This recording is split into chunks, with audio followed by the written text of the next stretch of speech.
So here's my swatch, and this is actually the back of the tiny little swatch I've done, knitted from one end to the other in stocking stitch. And I'm showing you the back because I've pressed this, and actually the chain selvedge is shows better on the back of the piece than on the front.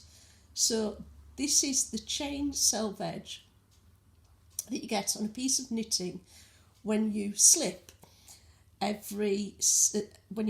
first stitch at the beginning of every row. So on knit rows, I've slipped the first stitch with the yarn at the back, and on purl rows I've slipped the first stitch with the yarn at the front, so that it was where I needed it to be for the very next stitch. And that's it. So every one of these stitches up the edge actually represents two rows of knitting. So if I've done 20 rows, I don't know how many I didn't count. It looks like probably 25 or 30.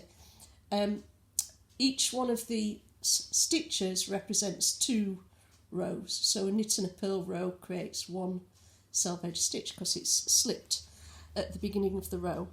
And then when we come to the end of knitting, we want to pick up stitches along that edge. And usually picking up stitches along the edge, if you've got a chain selvedge like this, you will need to pick up more stitches along the edge than there are actual selvedge stitches. Slightly more. You don't need to pick up double because the stitch gauge in that direction is not the same as the stitch gauge in this direction. So actually, and usually, the designer will do the maths for you on how many rows. So if you're picking up 10 stitches for every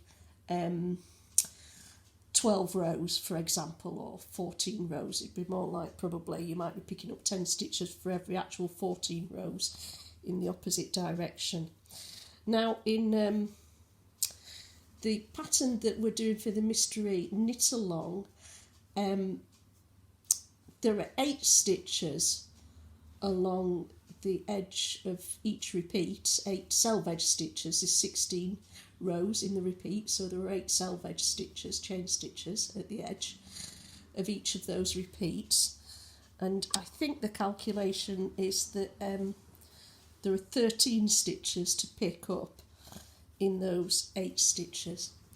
So when you're picking up stitches, it's pick up and knit. So when it says, if it just said pick up, you'd do this. You'd go all along and you'd pick up each stitch, a stitch from each edge, and leave it on the needle. That would just be to, if it only said pick up, and then you'd knit them in a row.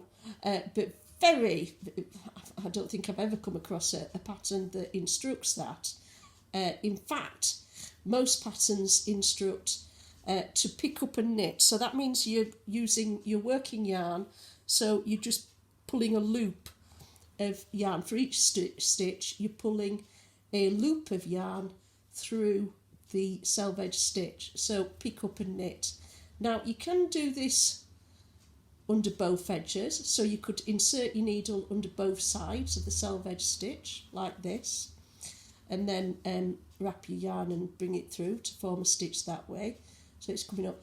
But then of course you'd end up with both sides of the chain, a whole stitch running along the back of the work. So often I either pick up only the very back edge of the stitch or the very front edge to separate the two halves of the stitch by the knitting yarn, and that's what I'm going to do in this demonstration today. Just let me get the yarn set up on my hand ready for doing this. Right, so I'm going to work with the right side facing me, picking up stitches along this edge.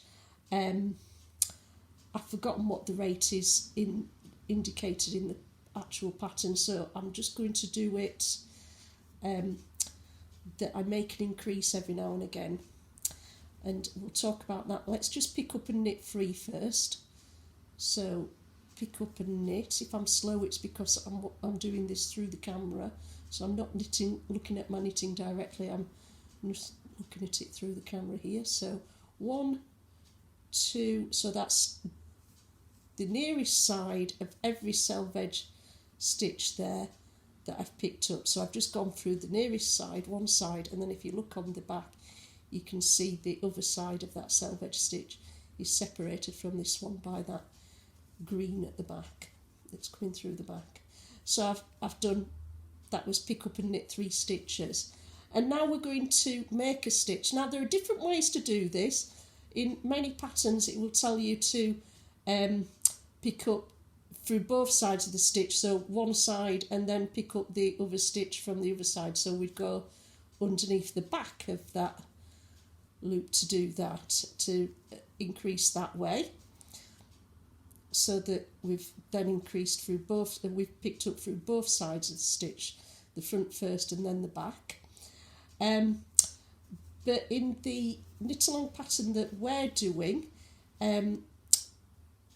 it's instructed make one towards, is the make M1T, I think the abbreviation is, make one towards, which is a backwards loop cast on basically. So it's you're making a loop of yarn directly onto the needle, so not through a selvedge stitch, it's a loop of yarn directly onto the needle with the working yarn, and the T part towards means that the working yarn then emerges from that stitch coming towards you. So if I have it like that and just put it's formed a loop on my first finger, and I insert the working needle up into that loop like that, that ends up with the yarn is poking out of that loop towards me. So that makes a nice neat increase on the needle. These increases are also useful in ordinary knitting, you know, if you have to make an increase in the middle of the row as well, because it doesn't use up any yarn from the previous row.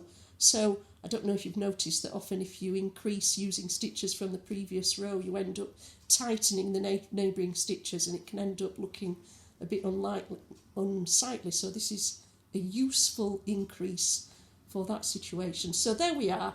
I've done pick up and knit 3, and then I've increased 1. Let's pick up and knit the next 2 and then increase again. So inserting my needle through the nearest side of the selvedge stitch, wrap the yarn round, pull it through, and then let's do another increase. So what I do is I'm just turning my hand towards myself, insert the needle up into that loop on my first finger, and pull the yarn. It is coming through to the front, but it's actually pulling round the stitch to pull the whole stitch round so that it's still staying over my finger rather than dropping the yarn. So I don't have to drop the yarn to do these increases. And then I'll pick up another 2 and do 1 again. And should we do 3? I'm just being random here because I don't remember off the top of my head. I think in fact in the pattern some of the way it's pick up and knit 1 and then make 1 towards, pick up and knit 1, make 1 towards in succession, and sometimes there's 2 stitches between. I've forgotten the actual scheme for it, but anyway, you get the method. So that's how it is. And then I'm not going to work right to the end here. Let's just have a look at how that looks on the back. It looks all right, doesn't it? Quite neat. Where I've done those increases, it's made a funny bump, but I think that's okay. And then when we purl those increases, I believe that if you just purl them in the ordinary manner, that it will add an extra twist to them that then just neatens them up even further. So I'm just going to purl along this row. Same for if we knitted them. I don't know. So that's an increase there. If I purl it, what it does is it'll add an extra stitch. So I'm entering it the standard way. It would add an extra twist to the base of that stitch. I like that tightens it up nicely. If you don't do that, oh gosh, I've dropped them. There you go. Good point to finish the tutorial, I think. Okay, you get the point. There's no point saying anymore. Thank you very much. Enjoy picking up stitches.